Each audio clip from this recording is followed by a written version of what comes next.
Hey, this is Geoff Gannon, and you're listening to the Focus Compounding Podcast. This is the podcast where Andrew and I talk general investing concepts. If you want to know more about specific stocks I like, go to focuscompounding.com, where you can read stock ideas written up by me and other members. Membership costs $60 a month, but if you use the promo code podcast, it'll be $50 a month for you. Andrew and I also manage accounts for investors. To learn more about our managed accounts, email Andrew at info@focuscompounding.com. or text or call Andrew at 469-207-5844. That's 469-207-5844. And now here's Andrew with your regularly scheduled podcast. Alrighty, we are ready to get started here today. How is everybody doing? Hope you are doing well. My name is Andrew Kuhn with the Focus Compounding Podcast. At this point in time, I would usually say Mr. Geoff Gannon. Now, he spells his name Geoff Gannon. That's my partner. How are you doing today? But today we actually have a special guest, and his name is Geoff Johnson, and that's spelled Jeff Johnson. So, Geoff, how are you doing here today? I'm doing well, Andrew. Thank you. Glad you could make it over to Cowtown today in downtown Fort Worth. That's where we're at. We're in downtown Fort Worth. It's probably about a 40-minute drive from Dallas area, but I love coming down here. Geoff is a former public company CEO, and you also were something with the American Stock Exchange, correct? And the Australian Stock Exchange or something like that? We started out as a bulletin board company, and then within about a year, that was in 2004, then I remember it was May 5th, 2005, we got to ring the bell on the American Stock Exchange. That is incredible. Then when the New York bought the American, or they merged, then we moved over to the New York and did that for a while, and yeah, had a lot of fun. That is pretty incredible. So today, and typically when we bring individuals on the podcast, I always talk about, I have this fascination with stories and how the narrative has always been written for people. Everyone's story is always changing. You could be doing one thing today, and then you meet somebody completely new, and it puts you on this completely new path. And you know, everyone's story is always changing. And I guess I want to take a little bit step back, because I've talked about this a lot, but my fascination with stories came a long time ago when I read this book called The Fountainhead. And my main takeaway from it was that humans sort of have like this heroic ability to sort of pave their own way in life if they so choose. It's sort of like the Confucius mindset of like, he who says he can and he who says he can't are both usually right. So today we're going to be talking about your story and maybe a little bit of a background on you. We have a lot to talk about, and I think a lot of people get a lot out of this with your experience running a public company, and obviously you have a great story to talk about. So maybe you could just kind of go back to 20 years old. I'm currently 22, and I think the average listeners on my podcast are probably 20 to 35 to 40. Once again, I'm the old man in the room. You're the old man in the room. I used to be the young guy for years and years, and overnight, I became one of the older guys. Crazy. That's at so 53, fun. so yeah. 53. So maybe you could go back to your early 20s, sort of your background, and sort of just tell us about your story. Sure. So my early 20s, I thought I was going to go play in the NFL. You know, that was my dream. Yeah. I grew up in Lubbock, Texas. Loved football. Got hurt. Went to 3 colleges over 4 years and almost got out of my freshman year. Almost. So we figured it was time I got a letter from the chancellor at Texas Tech that invited me to get out and to do other things, and so I did. Yeah. And I was, believe it or not, at that time I was selling pots and pans door to door. Really? And got started doing that, did pretty well at it, and I was out of town. I think I was in College Station. I forget where.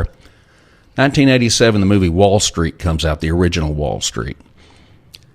And I watched what they're doing, and I said, man, that's a lot easier sales pitch than knocking on 100 doors a day and having to sell $1,000 worth of pots and pans in an hour. I'm going to try that.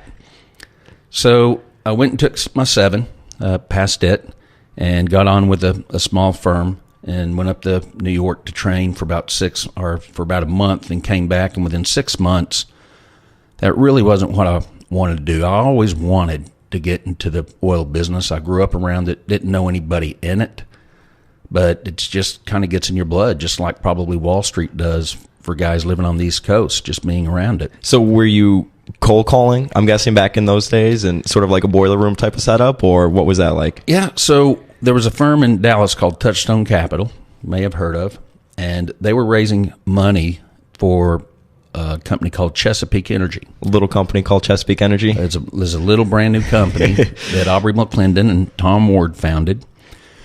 And so they needed to raise capital. I interviewed with them. I said, man, I can do that. So after about a year of raising capital, I moved up the chain, got to where I was structuring deals and really was doing more of the business side and capital structure, raising money. So we did that from 88 to 93. They went public in 93, Chesapeake. So I took a handful of our investors and decided to start my own oil and gas company. So we did. We started working with some people in Louisiana. First couple of $1 million we lost. And so I said, let's move over to Texas. I know some guys over here. And I got into operations. And so that's how I learned the business. And that's something a mentor has taught me is surround yourself with really smart people you aspire to be. And if you're not where you want to be, maybe it's time to upgrade your friends. Sure. And I took that to heart and still friends with long time with a lot of them. But the people that I was surrounding myself with, it was more, we were young to your point now, I'm 20, late 20s. Uh-huh. And you're making good money, you're having fun, yeah, and everything that goes with that. Living like a rock star. And so I decided then it was time to get serious, and because I could see an opportunity, I felt like I understood the business pretty well, and we ran off some success from 94 to 98. I think we ran off about 33 natural gas wells in a row that worked. No dry holes within that run. And it was right out here west of Fort Worth. And a fellow by the name of Bob Simpson gave us an unsolicited offer. Bob, used to run XTO before he was CEO whenever they sold to Exxon. So he was buying everything in sight out there, and we sold to him in 98. So we kept a little bit of production, but prices crashed. And so I would like to say we were smart enough to see it coming. We just needed the money, and everything we had done was friends and family. Did not have access to large dollars, didn't know those people. And we actually, if we can back up, when prices crashed, we actually got 2 revenue runs of $7.75 a barrel. That's what we got. Wow, that's crazy. It was bad. It was costing us $12 and we were getting $7.75, so you don't make that up in volume. Yeah, sure. So I kind of, at that point in time, were we going to go focus on nat gas, oil? Where do we think the markets are going? And we thought it was a good entry point, right? Buy low, sell high. Mm-hmm. Oil prices at $10, $15, time to get in. So I said, I'm going to go to Wall Street, meet some guys, get some introductions, and go kill it. Well, I went up there, and I took 2 meetings. And both meetings were at about $15 a barrel. This was in 2000, I believe, maybe 99, 2000. And I had 2 analysts about your age, a little bit older, 25. They looked at me, and one of them said, what makes you think oil prices will ever get back to 25, much less 50? Because I was making a long bet on 50. Sure. I got sucked into the Boone Pickens camp that we're about to run out of cheap oil. Well, when you're the only guy doing that, it's, I won't say the only guy, but that's a response I got. The second response I got, and this is whenever I decided to pack my bags and go back home, they said, we don't want to buy into oil right now. It's too cheap. I said, It's amazing how that works out, huh? It's crazy. Yeah. When oil's $120, excuse me, you can raise money falling out of bed. Yeah. Without much of a deal. You get down like this last time at 25 and 30, nobody wants to put their money in it. It is so crazy. Counterintuitive, right? It is. It's kind of just, even related to the stock market, people want to buy Apple at, $100 instead of at, 70 or whatever. That's right. It's kind of, it's human nature, I guess you could say. That's funny. And it'll never change too, which is good for guys like us. Absolutely. And so we we did one deal, I think, for about 3 years. It was down. And finally in 2003, I met a group, financial group, basically out of Canada and Europe, that said, we believe it. We're in. I said, okay. I said, I would like to do this through a public vehicle. They said, that's exactly what we want because that's what we like. So I got a chance to, we started with 3 barrels a day of production. 2 guys and a dog in the office. Nice. A hope and a dream. And I was off to Geneva to raise capital, and we didn't have enough money for payroll 2 weeks later. So we got over there, and this is, I don't know how many time you have for stories, but I got over there. Never being over there, I didn't realize most people speak French and German. So I didn't know exactly. All I had was the name of a hotel on a napkin. Oh, gosh. That's it. Yeah. And I'm supposed to meet all the guys over there. So nobody can understand me. I get on the phone. I can't even make a phone call because they're speaking French. Yeah. Nobody's standing out there with a sign, Mr. Johnson. So I said, I'm here. I got a name of a hotel.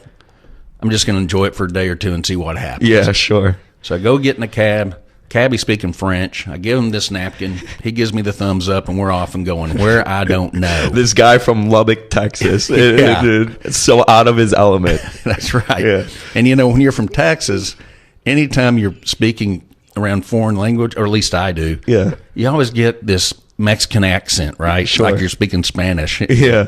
And anyway, that's another story. So we show up at this hotel right in downtown Geneva, and I walk in. This lady at the hotel could speak English, so that was a win. So we're heading the right direction. Found someone who could speak English.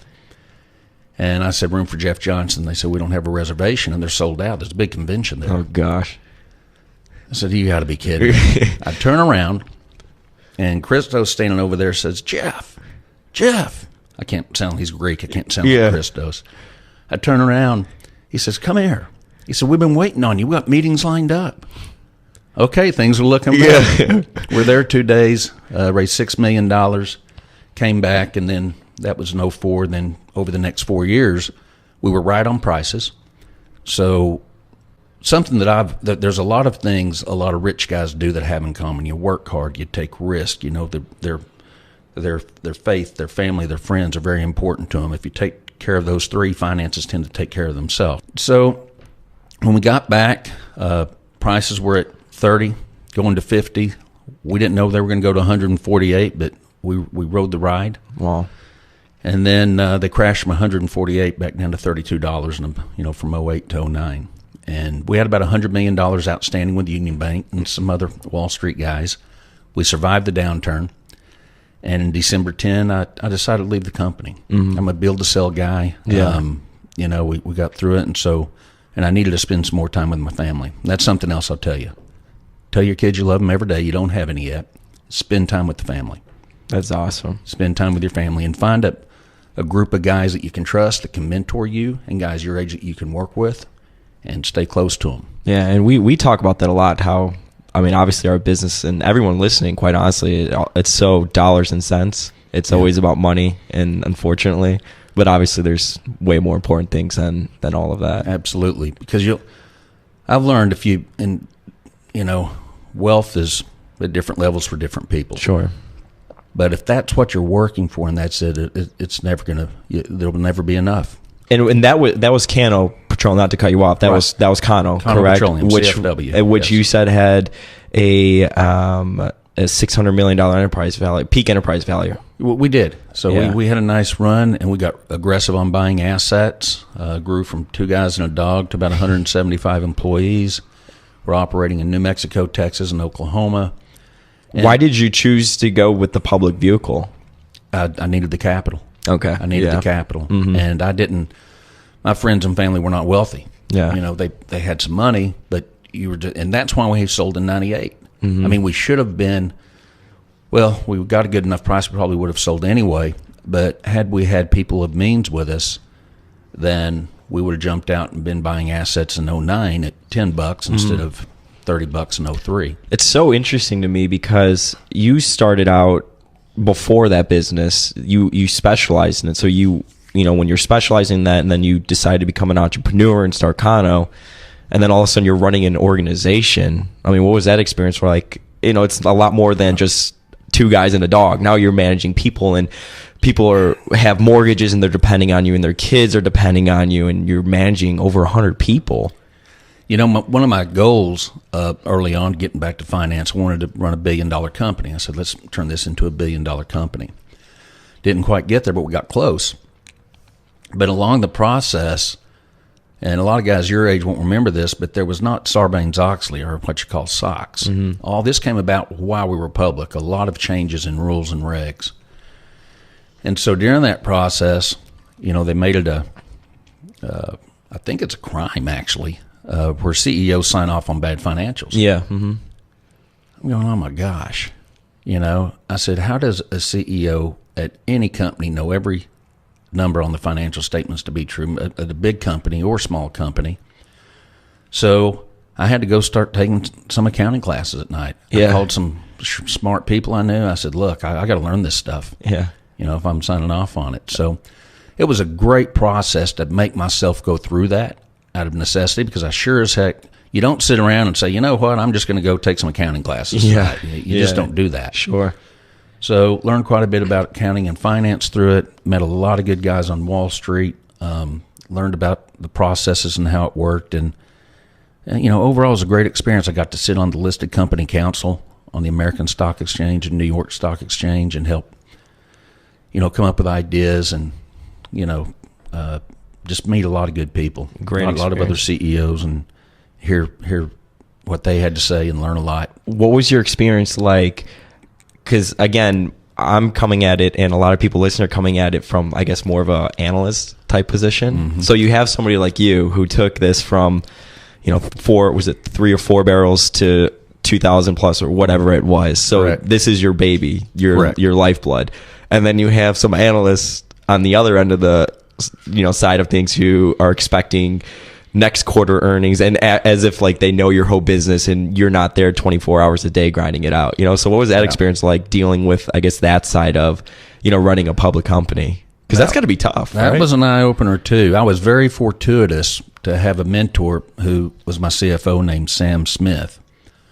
Well, Sam, had just gone through a merger at Anadarko, about a $7 billion deal before, and after that he went and started up another successful public company here called Encore, who later sold for $7 billion. And he was on our board as our audit committee chair. And I remember we had just got a loan from Union Bank of California. Our first credit facility was $50 million, and we were buying a $55 million deal, and we were set to close on the loan the next day. And I get a call from my lending guy. He says, all right, Geoff. I said, hey, what's going on? Yeah. He said, nothing. I said, okay, we set to close tomorrow because we're closing on this $55 million deal. It puts us over the top. Sure. And we're going to use $30 million of debt, and we had the equity raised. He said, can you come over tomorrow? Oh, no, it was the day after. It was 2 days later. So this is 2 days before. I said, sure, we're okay. He said, yeah, just come on over. I want to buy you lunch. Oh, gosh. He's in Dallas. Uh-huh. So I drive over to Dallas. We sit down, and he looks at me, and he says, you know what I'm going to say? I said, hopefully you say we're still good to close. He said, yes. I said, CFO. He said, yes. He said, we're going to close on this. We're happy with the way things are, but, you really need to find somebody that can help you navigate those shark-infested waters known as Wall Street. Sure, yeah. So I came back and I called Sam, and Sam was in retirement age. He was early mid-60s. I said, Sam, how would you like to one more? Yeah. We'll do it Hang one the more shingle time. out one more time, yeah. He said, well, and he smiled. I think he knew that was coming. Yeah, He said, sure. well, you're going to have to humor me. I said, I can humor you. I said, well, we can get the board to prove this real quick. So Sam came on, and I learned as much from him.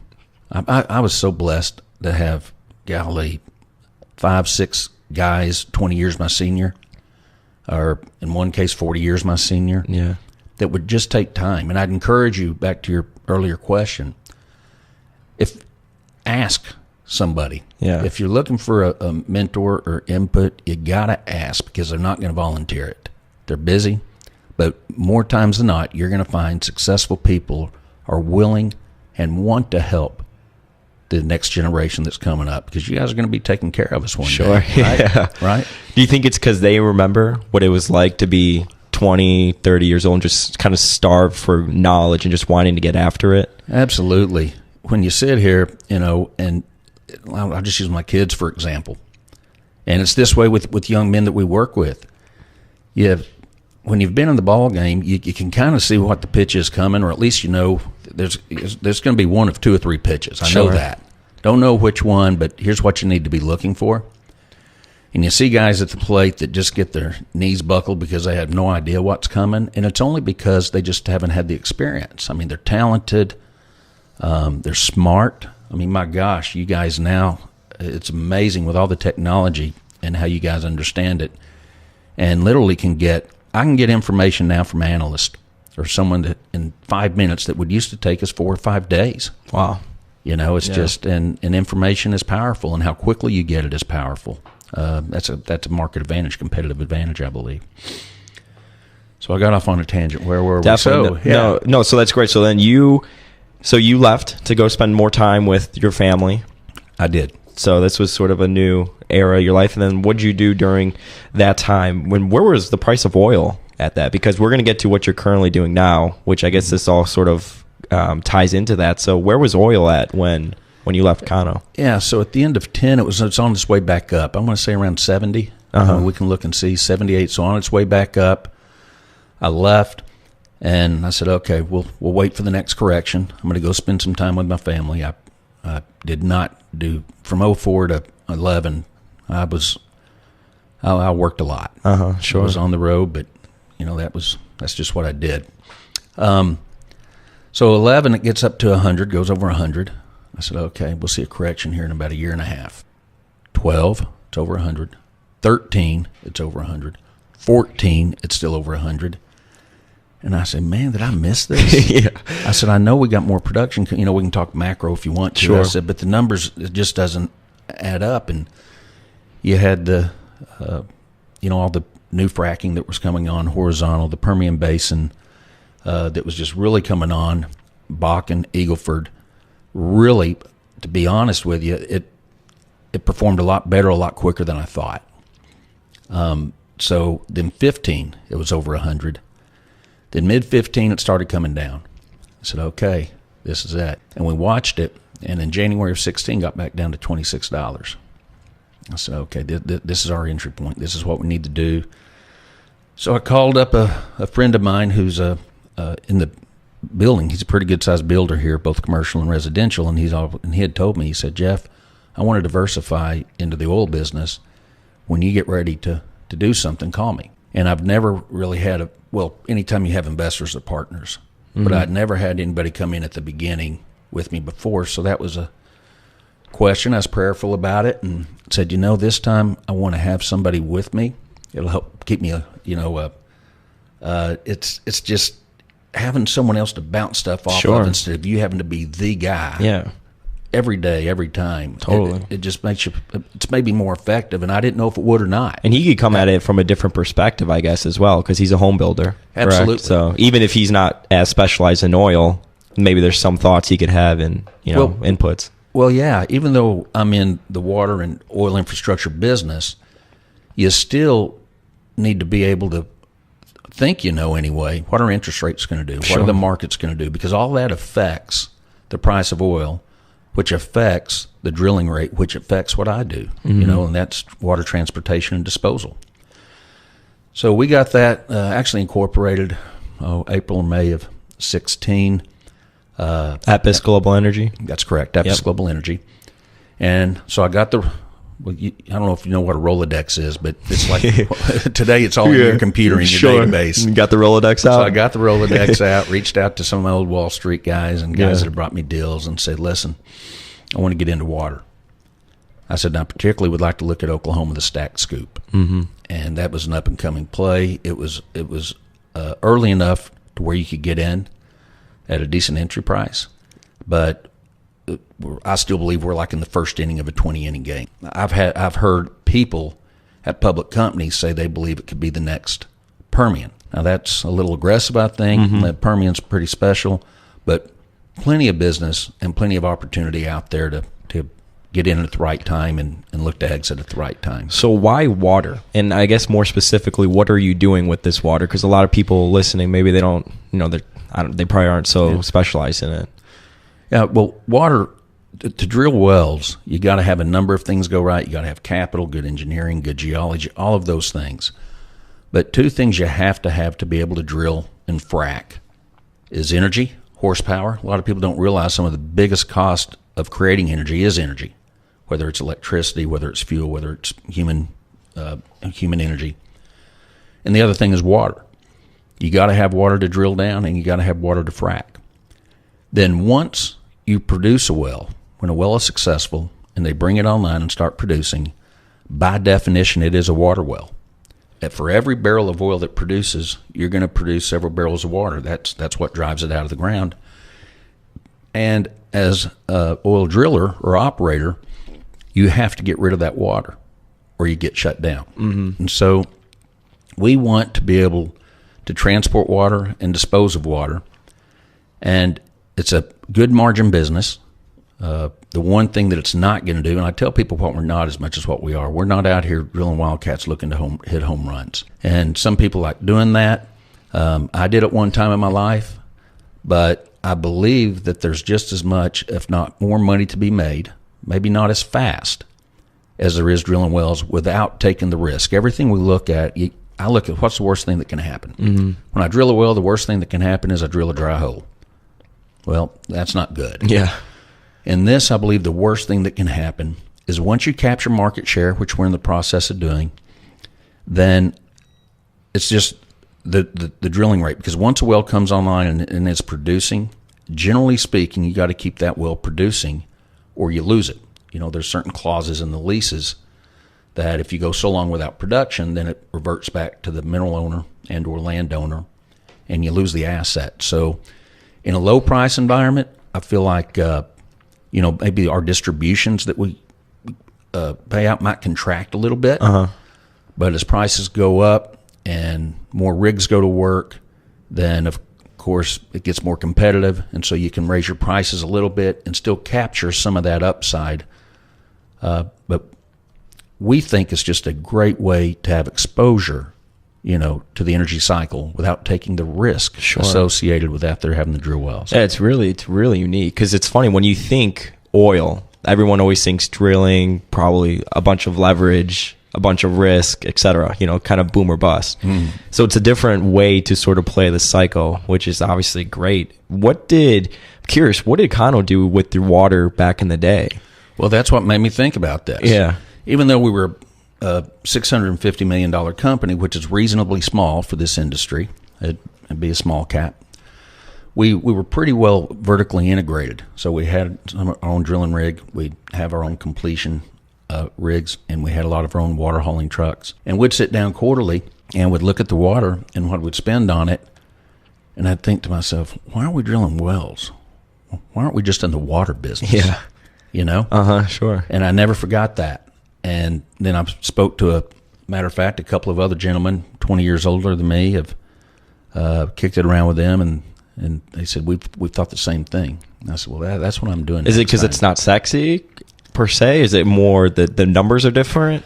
Yeah, well, you get a fixed rate. I mean, on a disposal well, you've got a margin of about 40% margin, give or take. Wow, that's crazy. On a pipeline, you're going to run 75 to 80% margin, maybe higher. So the key is capturing market share, getting the water committed to you by contract, and then it's just predictable. I like boring and predictable. I mean, that's good. And then as prices rise and things get frothy, we believe we got about 3 years, maybe 2, 3, 4 years, somewhere in there before Wall Street gets frothy, and people are paying attention to water.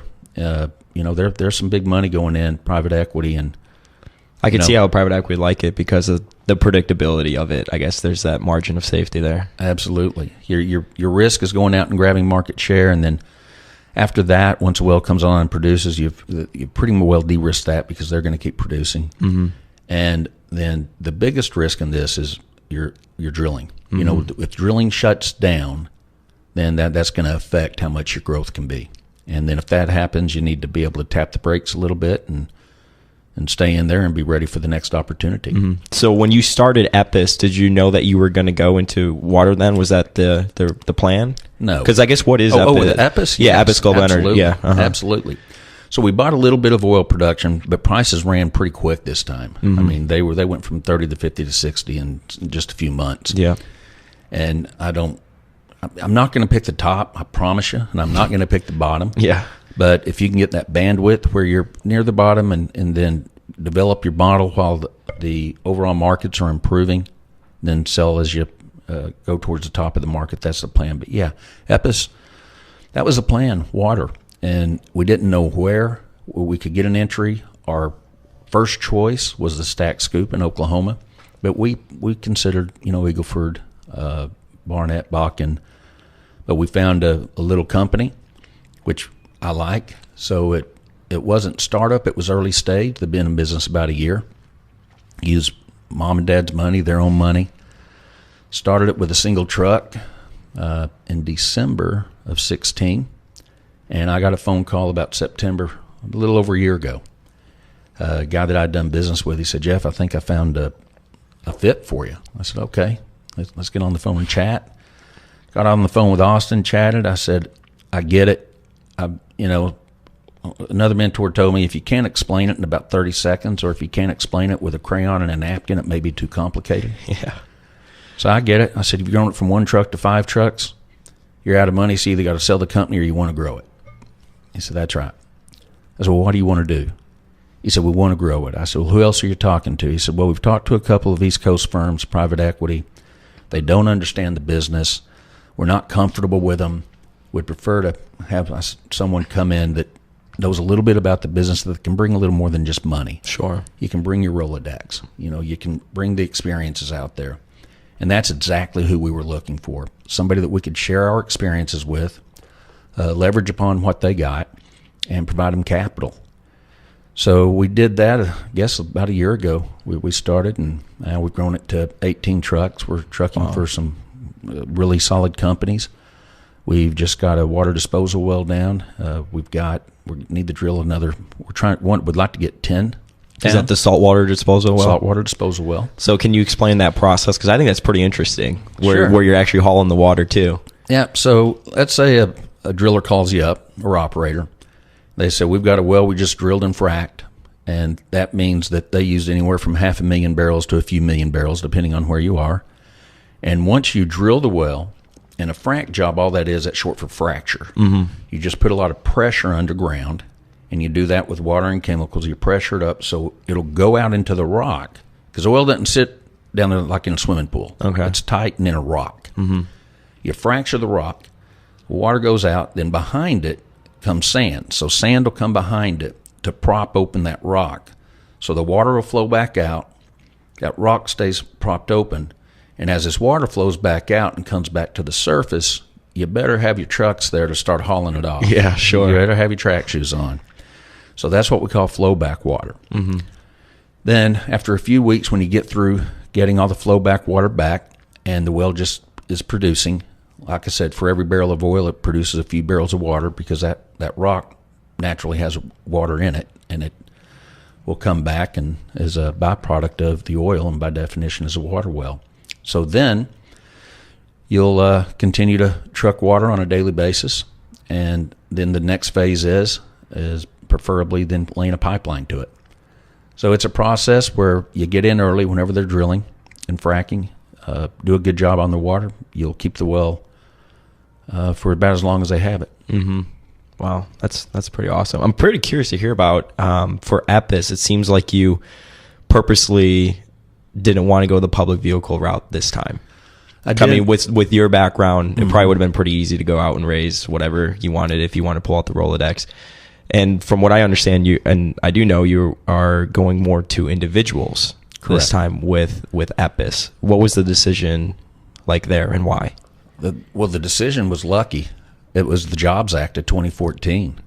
Whenever they passed that, there's a Section 506C exemption to where I can advertise and do things like this and go out to accredited investors.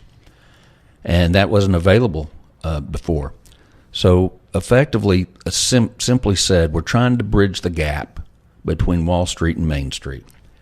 It is expensive to be public. You pay a lot of fees out to bankers, brokers, and just to be compliant with being a public company, it cost you a few $1,000,000 a year. So we thought if we could remove the middleman, let's go directly to the investor or the registered investment advisor, managed money, whatever you want to call it, then we think we can be successful. We can pay them more, and upon exit, we can get more. So it's a win-win, and I didn't see anything out there. Before we jumped into it, obviously, I wanted to know who my competition was. Who am I competing with? How are we going to raise capital? So you had three choices: the public markets, private equity, or go directly to the investor. We knew it would take a little longer to raise the capital, but it gives us a lot more freedom, and we can pay out a lot more to the investor, and we can spend more time working in the oil field than we are flying around the country to tell analysts why we're doing what we're doing. Yeah, sure. Completely different. So then in that fund you have some production, and then you have the water hauling company. Mm-hmm. In our first fund, that's correct. We bought a little bit of oil production, and that's doing okay. We've got the 18 trucks hauling water. We're getting paid on that. We got a water disposal well. That's fully operational. Just closed on that about, I think, the 1st of November, and it's doing well, and we're actually upgrading it, improving it. And we've got about 14 permits out. You got to, as a part of a disposal process, the good news and the bad news is it's highly regulated. So rules are in place. You're in an area they know about it. It's not a whole lot unlike building a building. You have building codes you got to abide by. It's the same thing whenever you file your permit. So you go through that process. It's simple, but it ain't easy. And so we're in the process of doing that. We've got, I think, 14 filed, 4 or 5 additional approved, picking up more market share. So it's really a good time, and we want to get as aggressive as we can in 2019, put more disposal wells online. We feel like we got the customer base to fulfill all the water commitments we need. And then look and see what happens in 2020, 2021. There's some dynamics out there that could get oil prices moving north then. And if they don't, we'll just keep collecting our money and making distributions. Yeah, and that's the crazy part, because, again, when people think oil, they think risk. I think a lot of people associate, like debt and leverage, and you don't even have leverage in this. That's the second thing we wanted to do. Had we gone to a private equity or Wall Street, they're going to tell you they want debt. As a matter of fact, I don't have the list in front of me, but I follow a couple of good analysts, and they follow a handful of everything from micro cap to your big cap. So 250 million to 50 billion. Yeah. Mm-hmm. And there's about 77 companies that most of these guys follow. Even today at these prices, and it's remained that way even when we were up at 75. Today we're around 52, I think, dollars a barrel. 80% of those companies, I think 15 out of the 77, so whatever number that is, as of 2 weeks ago, had negative working capital and were outspending cash flow by 140%. Crazy. What business can survive with negative working capital, outspending by 140%, and having, most of them are leveraged at least 50%? Yeah, sure. So although they might be making positive earnings, every one of these loans are interest only. Yeah, scary. Every one of them are interest only. So I didn't want to be, because it can be intoxicating, 4% money. Sure. 5% money. Well, interest rates go up. Oil prices go down. Things happen. And so this time, that's the other thing, no debt, no bank debt. As a matter of fact, in our covenants in our current fund that we have, Fund H2O, we're forbidden from borrowing any money unless we borrow it to pay back the investor. Mm-hmm. Wow. So there's no debt, no leverage, and then you're paying the investor monthly distributions? Correct. We pay a 10% distribution rate, annualized. We pay it out the first week of every month. And we do that up until we have an exit. And upon exit, then they get paid first again. And on the distribution, they get paid first. So the investors get their distribution before we do. On exit, they get back 110% of their original capital contribution. So on $1 million, they make $100,000 a year. At exit, they get a $1.1 million lump sum before we get anything. And I'm comfortable. And the reason we do that, I'm comfortable with the risk. And I don't necessarily believe that people not in this industry should take as much risk as I do. But if they can live with a 10% distribution rate and first out upon exit, then I'm very comfortable taking the risk on what we can create, because if we do that, I'm gonna do very well. Sure, and great for the investors as well. So boom and bust cycles, they tend to take out a lot of smaller companies, I would say. What do you think causes that? Is it because of the leverage and the outspending working capital that you referenced before? Absolutely. So is it really just a sort of a race just to kind of grow it as quickly as you can at all costs and kind of try to get an exit, you think? Or Well, you're exactly right. I mean, by definition, an oil well is in self-liquidation mode from day one. There's a finite amount of oil, and it starts producing at a high rate and declines over time. I mean, it declines about as fast as depreciation on a car. If you take a look at these big horizontal wells being drilled, I would say on average, you're going to see about a 75% decline rate your first year, and then a 40%. wow, And probably 30 to 25% and so forth. So it is a depreciating asset.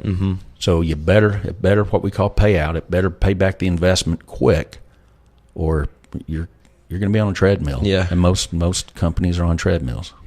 Crazy. And if you're not adding reserves, if you're a public company, your stock's going to go down. Every quarter, these analysts that you were talking about want to say, have you added reserves? Have you added production? Remember, I was asked that. Maybe I didn't handle the question too well, but a guy asked me on one of the calls. on an earnings call? Yeah. So what's your production going to be next quarter? I said, man, I don't know exactly what it is today. How in the world am I going to know what it's going to be next quarter? Yeah, sure. And that I learned from that. That you don't say that, but it's true. And You're just being honest, right? Yeah. Well, and they say, well, Is honesty bad for business sometimes? I don't think so. It's good. There's a lot of ways to be honest. Now, I probably should have chose better words. Yeah, sure. And said the same thing. And people ask us that now. And I finally got to the point I said, I don't even know exactly what time I'm going to eat dinner or what I'm going to eat tonight. Yeah. And I know I'm going to eat. Yeah, sure. I think I have a thought process on where oil prices are going to go. I have a thought process on which companies are going to be in trouble. We've got a thought process on who our exit is. And that kind of leads into another topic where I think we're a little different. Than some, not than all. But when anybody buys an asset, they spend a lot of time, a lot of due diligence, a lot of scrubbing, trying to figure out how to finance it, making sure they understand the asset. But generally speaking, when people sell, I call it the 4 Ds, because someone dies: death, debt, the banks call, death, divorce, or disease. I guess disease and death is the same thing, but if someone gets sick. And I look at it a little different. And this is another lesson learned from a couple of mentors. Yeah. I said, Geoff, always be ready to sell. Always be ready. So as we go through this, we also, with our Rolodex, know people. There's going to be companies that in 6-12 months are going to be in trouble. I mean, you can see line of sight usually within 6 months. They're going to bust debt covenants. They're going to miss production numbers. And if they do things like that, boards don't get bonuses, CEOs don't get bonuses, CFOs don't get bonuses. So as we grow this, when we get to some critical mass, we'll let people know. We're for sale. We're not going to be cheap, but it's going to be easy. And it's not going to be. And you still got to be within market. I mean, you're not. But we can go top end of market and put the word out and let them know we're ready to go. So be strategic on the sell side too, not just on the buy side. Don't just sell because prices run up, or don't just sell or feel like you have to sell because somebody gets sick or dies, or taxes. Sure. Even that.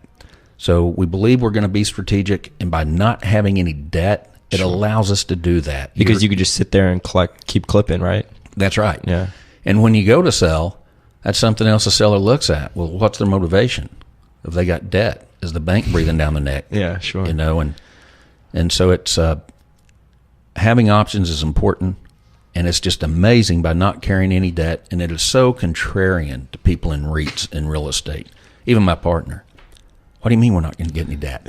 Don't need debt. Yeah. I said, trust me. In your business, you got to have it to make money. In this business, you do not want it. And it's real contrarian to people. But we can still make the same returns as real estate. 10% distribution. I think that's better than most REITs. without having that risk of losing the asset. Yeah, it's incredible. So it's a lot more safe for the investors as well, and probably better for you running the company. You're able to make it's totally different. Whenever you have debt, you pretty much have to have a full-time person on board, just keeping up with your numbers, because you can. It's not about just missing payments. It's about tripping up on all these covenants they have, based upon your current ratio, based upon EBITDA, that they have a bunch of different ratios. And if you don't see that coming, and it happens, and you haven't notified your bank or your bondholders, that's a big, tough day. Yeah, big issue. That's a big, tough conversation you're having, that they're about to take their hunk of flesh. So I just recently reread, I think the title is Smartest People in the Room. It's about the Enron story. Mm-hmm. And it's a great book. And it's so interesting to me because it's almost like stock prices to some people, or I guess specifically to them, it was almost intoxicating for them. They had their ticker price everywhere, in the elevator, on everybody's screen. The company just cared so much about the stock price, obviously. Yeah. So what was that like, sort of, I guess, being able to pull out and see what your current market cap, or what the market thinks Cano is worth every single day? When we started out, when I first got there, because it was cool, you pull up the computer. Yeah. Back then it was Yahoo Finance was the big thing. Yeah. 405, and you look your stock price, and you have it on your screen. And once again, Sam, one of my mentors, said, "Geoff, man, you need to get away from that." Yeah. And so then I went too far to the other side.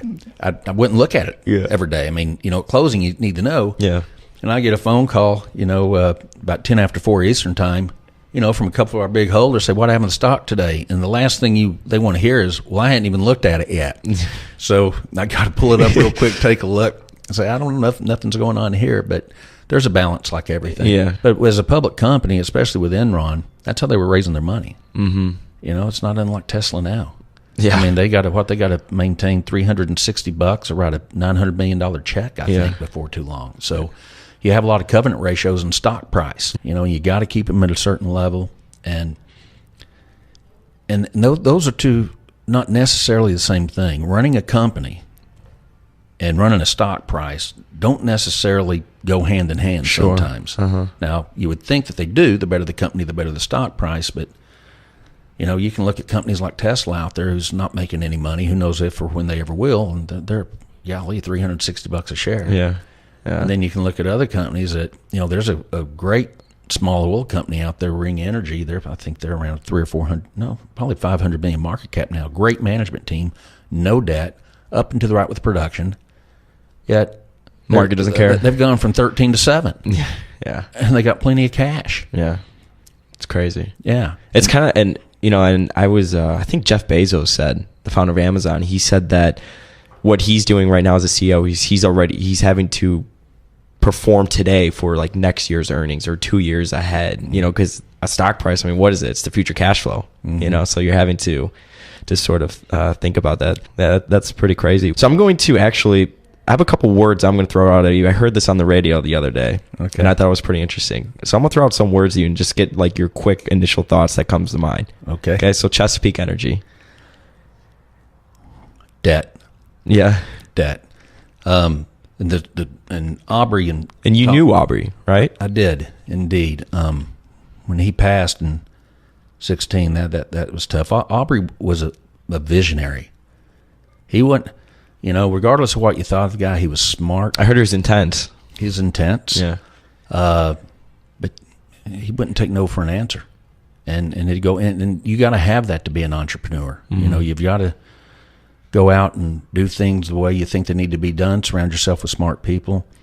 But Tom and Aubrey were a good team. But debt, they're doing the current CEO's doing a good job trying to get out of it. Debt, yeah, and gas. My gosh, they were at one time. They still may be I think the largest natural gas producer in the United States. So, wow. Natural gas and debt.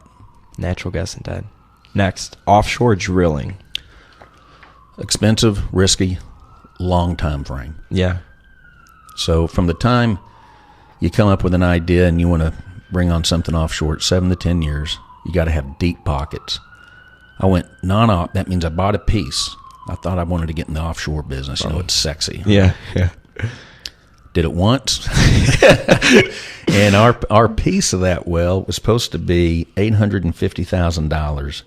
And before we even got through drilling, it was up to $2 million. And we just had a couple of percent, very small percentages. Mm-hmm. So it's for the big boys. It's for the big boys. Fracking. Revolutionized this industry. Now, people don't realize fracking's been around probably since the 30s, but the technology with fracking and how much better we've got at it and how much quicker they can recover reserves. Matter of fact, that's what saved us from being at $150 or $200 oil prices now. Yeah, there's a lot of guys that figured it out. A lot of smart guys, and yeah. We wouldn't be having the production we're having now without that, and prices would be a lot higher. Crazy, yeah. And the recent prices, so we went from, I have it written down here, a high of $76 a barrel to a low of $49-ish a barrel, and now we're at around 52. What's been going on lately in the oil market? You're just saying in the last few months? Yeah. I think it's two things. I think the fundamentals are there for us to get back, north of 100. If you take a look at OPEC in general, and each nation is different, but they need about $85 oil for their budgets to work. And I just told you what the 77 of the top public companies are doing at these prices. Sure. However, I think there are a couple of others. I think people are concerned a little bit about interest rates, which can affect the worldwide economy, which can, affect demand. I think that's the biggest thing. The second thing, as much as I like Trump's policies, he's not doing us any favors going out there, trying to, That was going to be my next one of what you think. I was going to throw out Donald Trump. Yeah, I like the policies. Yeah. I like what he's doing. I was speaking with a good friend of mine who's a pretty good-sized rancher and farmer out in West Texas. Mm-hmm. And we were talking about it, and this was right after some of the tariff threats, and that affected his business. I said, what do you think about it? He said, Jeff, he said, it's going to hurt us a little bit short term, but it needs to happen. And I feel the same way about the oil because you can't control the oil price. Mm-hmm. I mean, the market, it's the most liquid market in the world. You can buy it, and that's another reason I like it, is if you have oil today, you can sell it in the market in 5 minutes. May not know what price you're going to get, or you don't have to sell it. So it's, it's interesting. So I think it's really more of a macro, because if you take a look at what we're producing worldwide, what the worldwide demand is, and just basic. I mean, we grew when we were having from about 2009 to 2016. What did we average? 1.5–2% worldwide growth GDP. I mean, it was low. Mm-hmm. That was the new norm, right? Yeah. Even during that time frame, we were growing at about 1 million to 1.5 million barrels a day of demand every year. And here's what's interesting. So we're at about, give or take, I haven't looked at it this month, but let's call it 100 million barrels a day of demand worldwide. And if you increase, let's just say 2%, 2 million barrels a day every year. Well, 5 years from now, that's 10 million barrels a day. Well, your baseline for that 100 million is declining. And I don't think you'll find too many experts disagree that worldwide demand is declining, probably on average about 5% a year. So that's 5 million barrels a year. Let's call it 3 million barrels a year. So you take 3 million barrels a year that's going down. You take demand that's going up 2 million barrels a year. That's 5 million barrels a day of new production you have to bring on to stay flat effectively. You get what I'm saying? Yeah. Is that too confusing? There are 3 countries in the world that produce 5 million barrels a day. Russia, Saudi Arabia, and the United States of America. ExxonMobil, on their liquids production, oil, forget about their gas, they're barely over 2. Jeez. So just to stay flat, you got to bring on 2 or 3 ExxonMobils every year. And so that's the other dynamic of it. So if production went negative, I mean, if demand went negative, if just the economy went to crap and it went negative, then you don't have to grow it as much. But the thing that I always look at is in a pretty slow growth economy over 5 or 6 years at 1.5–2% growth, demand still grew at about 1.5% a year. So I believe with the economy, and the upside is if we can get to 3 or 4, we're there now in the United States, but if this worldwide economy can get to about a 3%, you could see oil prices run quick. because it doesn't take long to chew up through whatever excess we got. To back over $100 a barrel? Yes. Yeah. Yeah. Well, that'll be good for guys like you, for sure. Yeah. Well, and I'll tell you, and if you don't believe me, just go take a look at what OPEC countries need just to be able to pay their bills. Sure, yeah. And look at what they're producing, and it's pretty simple math. Multiply it times the oil price, and you get your number. And from me, looking from the outside, though, with your fund, you don't really, you're just still clipping. You don't have any debt or any leverage, so you're not on that roller coaster ride. We're not. That a lot of people in the oil industry are. Exactly right. Yeah. And as a matter of fact, we have a customer up in the Stack Scoop. We had a meeting yesterday talking about him, so we have to follow these guys. Mm-hmm. Very successful from an operation standpoint, but their balance sheet is a mess. And they got a lot of debt, paying us a little slower, so you got to stay on top of that. Yeah. Now, the flip side to that is there's going to be bankruptcies. Because there's going to be some more bankruptcies coming within the next couple of years when all this debt comes due, unless oil prices bail them out, which they could. But if we're staying around 50, there's going to be a lot of merger activity probably. Sure. The strong buying the weak. But let's assume I'm wrong. I've been wrong a few times in my life, so let's just say I'm wrong, and prices go back to 30 and stay there, and some of these companies file BK. What's the worst thing that can happen? That's what I think about. I believe that all the assets that we have that are generating income, the water disposal wells, they'll be okay. Now, distributions might compress a little bit because we may have to drop our prices just a little bit if prices get down that low. But we own the asset. You completely own the asset. The next thing you got to look at, well, what happens if one of your customers files bankruptcy? Well, the trustee still has to pay the electricity bill and the water bill, just like a real estate building. If it goes into bankruptcy, you still got to keep the rent coming in, and you got to keep paying the water and electric bill. So they have to keep pumping water and disposing of it. They still got to keep producing the wells. Yeah. Yeah. Wow, that is incredible. Well, Geoff, I want to sort of bring this here to an end, and one of my favorite questions that I ask every individual that comes on is how can they improve as an investor? So I'm going to propose a little bit different to you. How do you think everyone listening can improve as an entrepreneur, or just some qualities that they should, you think from all of your experience working that they could sort of add to their toolkit, if you will? To me, more than anything, you got to work hard. Number one, you got to be willing to work hard. As Boone Pickens told my son, we were visiting with him, and he asked him for advice, and he said, if you want to get rich, you got to work your ass off. And that's pretty, excuse my French, but that's pretty blatantly said. Yeah. I believe being a mile wide and an inch deep is tough. Some of the most successful people I know is just the opposite. They get into something they think they understand and they like, and they learn everything they can about it. And you study it, and you stay on top of it. And the third and fourth thing is something we've already hit on that may be just as important as any of it. Find smart people, hardworking people, ethical, moral people, surround yourself with them. And surround yourself with people with what you aspire to be. Find a mentor. At 53, I still call guys 20 to 40 years my senior, talk to them. And then, of course, if you have a family, love your family. Love your family and spend time with them. And then, of course, my faith is a very big part of it. But those are the things. Surround yourself with the right people. That's what your parents always told you. Yeah. You will become a product of your environment. Yeah, I and it's going to happen a lot. That. And it's going to happen a lot quicker if you're in a bad environment than it is in a good environment. But you stay in a good environment long enough, you'll become part of that and improve. That is great, and I think a lot of people are going to definitely take a lot away from this. So, Geoff, thank you so much for coming on. I can't appreciate it enough. And if people want to get in contact with you, learn a little bit more about Epis, how can they do that? Yeah, so they can give me a call here at the office, or go to the website, episenergy.com.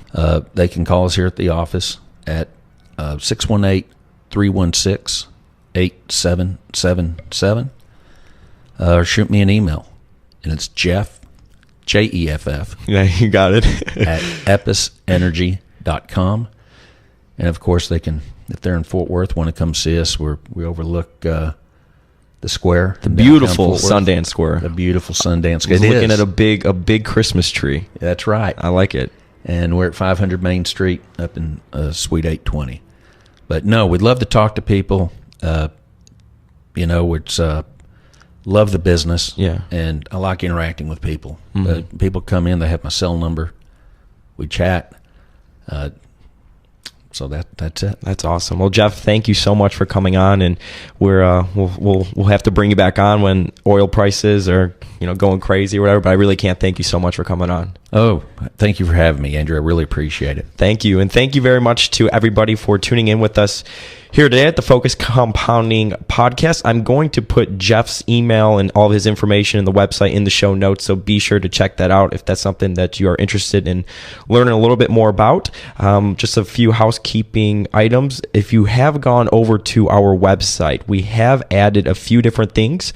There is now a free part of the website where we are going to upload content, and to be able to get access to that, you just have to put in your email, I believe, and from there on out you will have access to a lot of free content on the website. Also, if you do go onto that list, you will also be added to Geoff Gannon's weekly memo list that he will send out on investing principle to your email every Sunday. Other than that, thank you everybody so much for tuning in. If you do like the podcast and you want to help us out, feel free to give us a rating and review. That helps spread the word for Geoff and myself. And you could also follow us on Twitter at Focused Compound. Other than that, thank you so much to everybody for listening. Have a great day. Hey, this is Geoff Gannon, and that was the Focus Compounding Podcast, the podcast where Andrew and I talk general investing concepts. If you want to know more about specific stocks I like, go to focuscompounding.com, where you can read stock ideas written up by me and other members. Membership costs $60 a month, but if you use the promo code podcast, it'll be $50 a month for you. Andrew and I also manage accounts for investors. To learn more about our managed accounts, email Andrew at info@focuscompounding.com or text or call Andrew at 469-207-5844. That's 469-207-5844. Thanks for listening.